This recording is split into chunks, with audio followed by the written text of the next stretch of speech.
Hi, welcome to One Word a Day. I'm Sophie, your pilot into the universe of Chinese. We are going to continue our flight and exploration of this ancient language, Chinese, my mother tongue. And I'm just a little bit as a native speaker, right? I just know a little bit more of the contemporary simplified Chinese. But here is a trip way back to the beginning of the language creation. And in the process, there is the evolution, the change of the language. So it's a whole pretty complicated process. And I try to decode as much I can with what I read about and with imagination of how language creators coin things together in a certain way. And it got popularized and eventually accepted by the whole community of the language users, right? So that's in itself an amazing process of how things came into being. Yesterday we talked about 事在人为. So instead of the earlier one, that's 无济于事. It's like no matter what I do, it doesn't help. So that futile, like your human input is really it couldn't make a dent to how things are going. And here we're talking about 事在人为 is however the end result of things depends on how you input your human efforts. So that's like a negation of the earlier message. And I want to point out that in Chinese language, probably English as well, just not in such a 4-character formulation of concepts, that opposing theories or ideas about how things work, whether human factor can make or cannot make a difference. Parallel theories out there in our language. So I just want to acknowledge that fun part of the diversity of theories out there. And I'm presenting to you all. Okay, so 无为而治 is today's expression. And it's almost like the negation of yesterday again. Okay, so fun that I cannot help but smile at my own language and how the three put back to back next to each other, and to say one thing and the next day it's different. It's almost 180-degree turn, and today it's turn again. So 无为而治 talks about you don't really rule with a lot of government intervention. So basically it's a small government advocacy for that, like small government. Here, Wu Wei actually talks about government planned or top-down order execution. So government involvement in things was not recommended here. Okay, so 无为而治. Here actually pronounced as because pronunciation-wise, probably 无为而治 is more to the flow. At least that's the habit, like what we end up with. Sorry, I'm going all over the place. I'm talking about the pronunciation of Normally, this is a third sound. So it's It has a fallen before it rise again. So it's the probably most twisted pronunciation of Chinese. We have rising tone, falling tone, flat tone. That's easy to understand, right? But the third tone is kind of falling and then rising. So it's by the book, it pronounced as okay? So now in this context of the other three sounds, it's 无为. If we say 治, it's possible too, but just writing the rhythm of the previous two already rising tone, right? 无为, and then you again, 治. Sounds probably a little bit more flowy. Okay. 无 came from this dance movement, and just a few episodes ago, we talked about how dance turned out to represent nothing. Turn out to do this logic, a key concept of negation in logic. Okay, visually it represents a dancer. So here's a person, the head, 2 arms, holding out 2 bushes or crops or harvested plants, holding hand, each of them like 20 of them together. I mean, pretty exact quantification of how you do this, right? And then you have the feet, like standing on the toes, kind of dancer's feet, ballet dancer's feet. Picture that. So this is a dancer celebrating harvest, holding crops in 20 of each in hand. That's the harvest dance back then. And my theory of how it becomes to mean nothingness, because dancing was a live performance, pre-digital recording time or analog recording, pre-camera age. Like you have no way to record a dance. You cannot preserve it over time. So once it's done, it's over, it's gone. And I would imagine in the past, dancing to celebrate harvest, probably a one-year event, once a year event, because at the end of the harvest season, when you have enough plants to hold 20 of each in your hand to celebrate the crops, the triumph of this year, of the whole year's effort, that's only occur like at the end of the harvest season, apparently, right? So it's a rare event.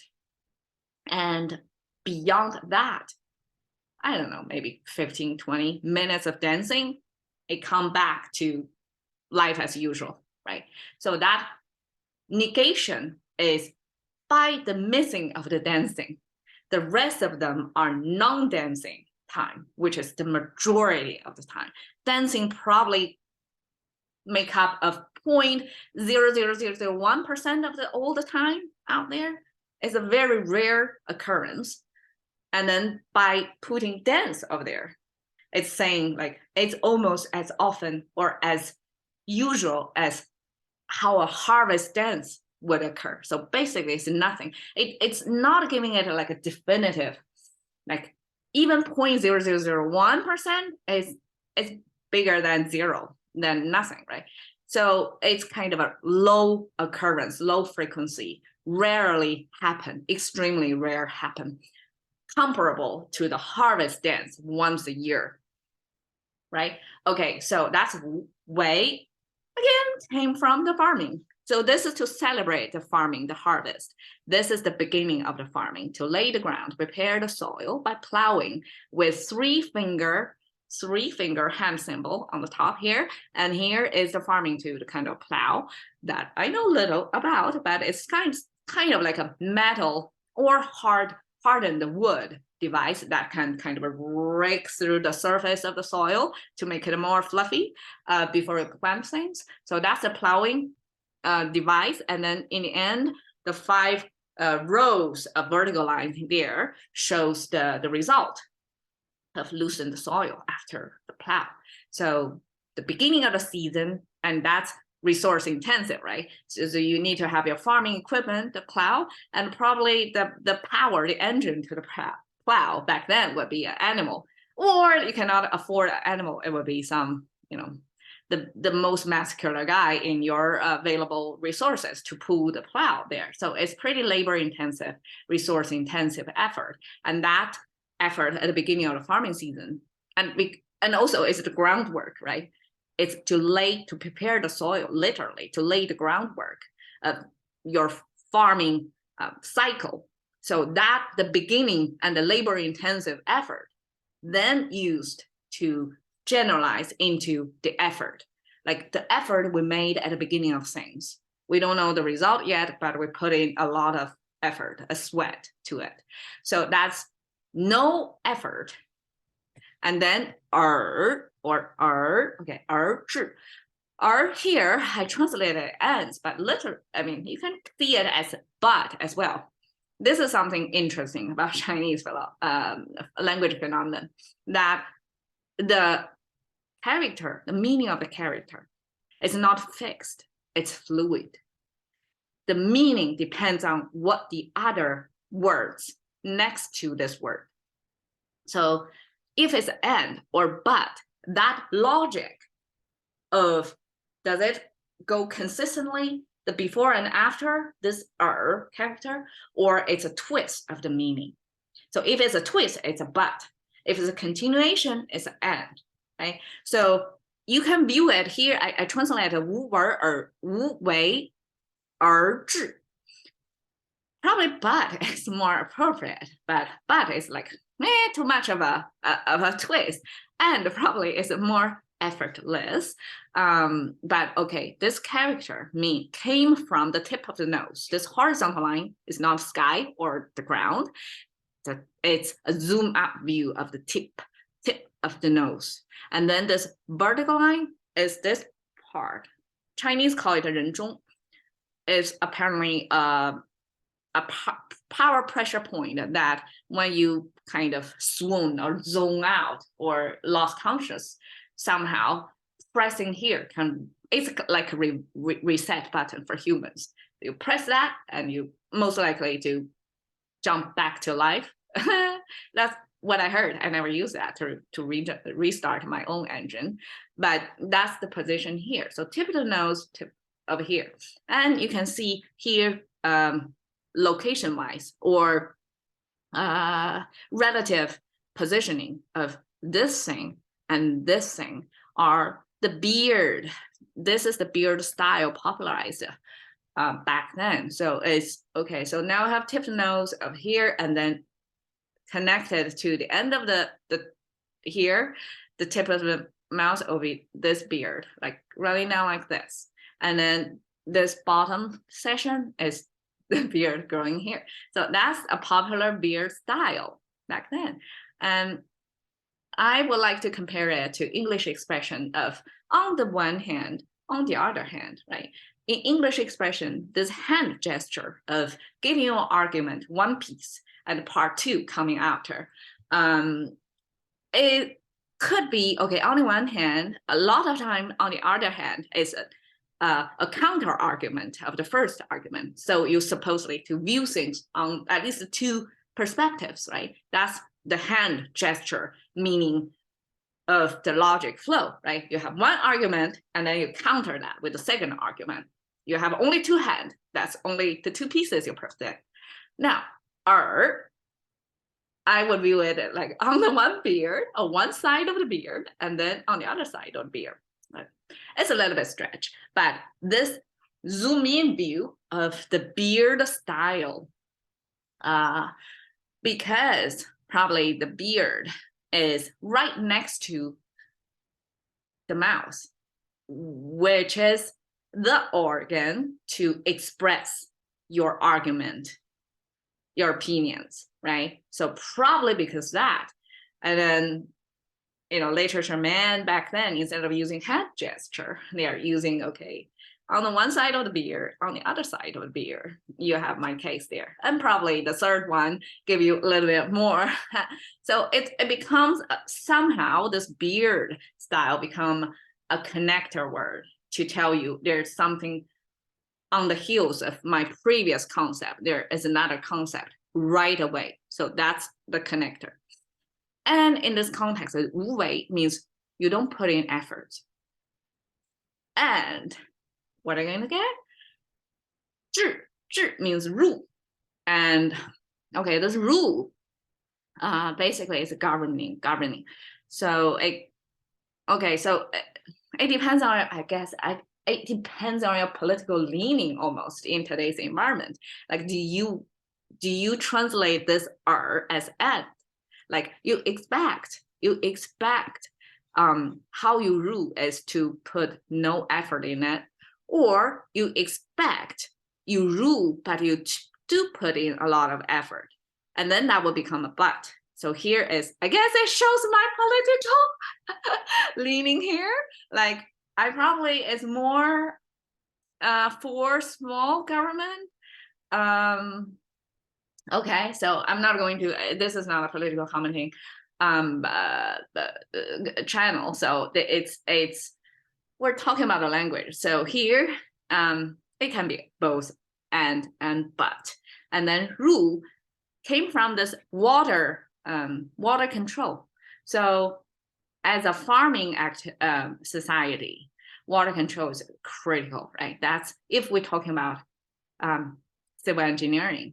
This irrigation or the control of the reservoir, drinking water, or the control of rivers is critical civil engineering project back then. right? Still critical today. We're still, trying to contain water somehow. And so this water sign on the left, this stream, main stream and two side streams interrupted, this water sign came as, the meaning symbol, the first part of it. And then the right side actually can view as the bank, the human artificially built bank. So we have the, okay. This is like a two kinds of understanding of things, because on the original level of how this symbol looks like, that's a mouse symbol. And the top one is like a stylized, twisted spoon or ladle. So this is like a scoop of some soup toward the mouth, right? So you're it's like a feeding position. Feeding image here. You have the ladle, the spoon next to the mouth. But next to the water, it doesn't really make sense. Like, you're not feeding the river water to the mouth, right? Maybe you are. It just occurred to me. Maybe you are.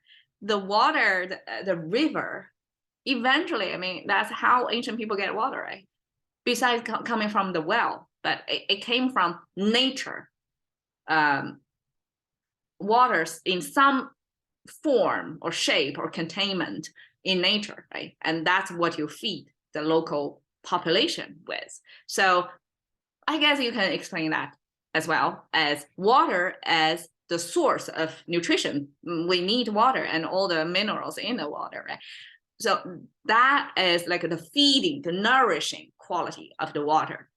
And therefore, you need to take care of your waterways, right?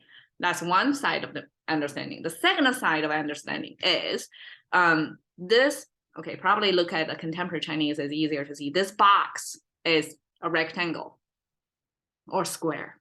Rectangle is more accurate. And then the top is like a triangle, even if it's not closed, but it's shaped as a triangle. So the box, the four sides, just rectangle and triangle on top of it, is a kind of civil engineering structure put there to elevate on top of the ground. So next to the water sign, it almost like a humanly built bank to stack up high enough to above the water line. So rivers not overflown, don't flood the farmland or the town down there. So that's kind of a water containment effort. So in any case, either we're talking about water as a nourishing or the source of water, or water as something that you need to contain. You need to keep it within the bank, don't overflow. So this water as irrigation to the plant or the nourishment to humans to drink is a critical elements for ancient as well as contemporary societies, right? We need to kind of manage the water in a way that's efficient. And because this is beyond any individual family or local community, this becomes the civil engineering project for government, right? So the existence of governments as part of their reasons to establish a government that the tax people on is because they're supposed to do their job, which is to manage waterways. And that's the 治 we're talking about, managing waterways as the essential function of the government, and use that as the rule, like how the government rule the people there by control the waterway. Probably that's also a way of control, right? By control the waterway, you control the population, because people's livelihood depends on the water, right? Both farming and drinking, like you need water somehow, right? So that's the root, essential function, and probably essential way of control is water management. Okay, so no effort and rule simply means small government, that you rule like water management definitely is a civil engineering project. You need government investment, right? But here the argument is you better reduce that. So Wu, as we explained earlier, is not absolute zero. It's a very low frequency occurrence, like harvest dance occurred once a year kind of frequency. So it's like a minimal, keep it to the minimum of what your government initiatives or efforts or investments or interventions about things, how society run, you minimize that intervention. So that's small government. So here I put a kind of abstract picture over there to show, okay, society as a world is part of a natural phenomenon, right? Even if we regard ourselves as something beyond the natural phenomenon, but collectively as a population, we are natural phenomenon. And the things like what's happening in the population, things like social movements or social tendencies, distributions, or economic development or political leaning or cultural preference, all that are different spheres. And there are simply too many agencies, like too many different thoughts or sources or ideas within that for you to effectively to do this top-down manner of ruling. So small government's argument was, it's too complex a system to do any, your government, you decided on a policy, you have to build a model basically first to see to compute what's the best way to approach things, right? So the argument is like, it's uncomputable, it's beyond your understanding. So a government is like a smaller population among the bigger population, and the smaller population, for it to see clearly what's good for the bigger population or for the whole benefit of the nation or whatever title or flag that's under, is almost impossible. So the best approach is to let things sort out by itself. Let order occur naturally from the chaos, right? And if there are different forces, let them to do their struggle. And in the end, the optimization would occur after nature's run its course. Instead of this human government intervention, let things naturally occur. Probably that way you get the best result versus your humanly intervened. The model built in your head with very limited information. What's the best approach? Okay, so that's 无为而治. Cash intelligence by one word a day with Sophie. See you another day.